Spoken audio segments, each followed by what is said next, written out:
Okay, तर नमस्कार भावांनो. तर आता हा व्हिडिओ बनवणं पण खूप सोपं आहे.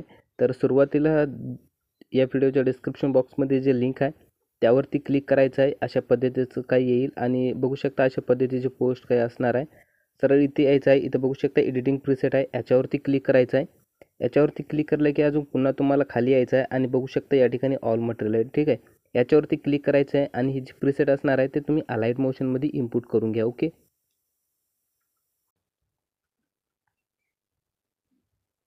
आणि आता बघू शकता या ठिकाणी आपल्याला एडिटिंग करण्यासाठी सगळं काही ओके आहे. या ठिकाणी तुम्हाला काय नाही, इमेजेस वगैरे थोडे चेंज करून घ्यायचे आहेत.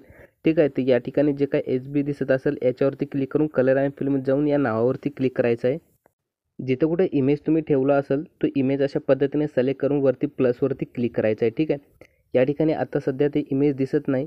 तुम्ही अशा पद्धतीने सर्व इमेजेस लावून घ्या, ते दिसून जाईल. ठीक आहे, ओके, बघू शकता या ठिकाणी आपण सर्व इमेजेस लावून घेतलेले आहेत. ठीक आहे, इमेजेस लावल्याच्या नंतर जर तुमचा इमेजेस 9:16च्या रेशोमध्ये जर नसेल तर या ठिकाणी अशा पद्धतीने फिल करायचं आहे. ठीक आहे, म्हणजे इमेज आपला पूर्ण साईजमध्ये बरोबर सेट होऊन जाईल. ठीक आहे, अशा पद्धतीने करून घ्या. या ठिकाणी फिलवरती क्लिक करायचं आहे म्हणजे व्यवस्थित दिसेल, दुसरं काय नाही. ठीक आहे, तर या ठिकाणी इतकं झाल्याच्या नंतर सेम पद्धतीने या पण ठिकाणची जी काही पुढची इमेज असणार आहे सर्व तुम्ही ॲड करून घ्या. ठीक आहे, आता ॲड केल्याच्या नंतर बघू शकता या ठिकाणी आपण काही इमेजेस वगैरे ॲड केले नाही, तर इथून पुढे तुम्हाला इमेज ॲड करून घ्यायचं आहे. त्यासाठी खाली एक प्लसचं बटन दिलं, मीडियावरती जायचं आहे, जे काही इमेज हवा आहे तो ॲड करायचा आहे.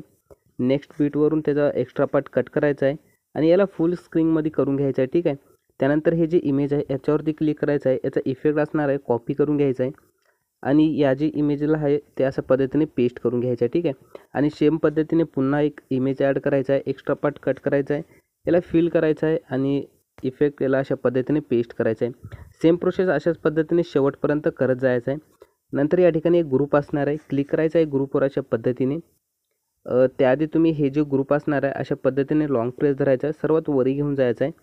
ग्रुपवरती क्लिक करून इथून अनग्रुप करून घ्या अशा पद्धतीने, म्हणजे अशा पद्धतीने आपलं दिसून जाईल. ठीक आहे, इतकं तुम्ही करून घ्यायचं आहे ना. त्यानंतर आपला जे व्हिडिओ असणार आहे पूर्णपणे रेडी होऊन जाईल.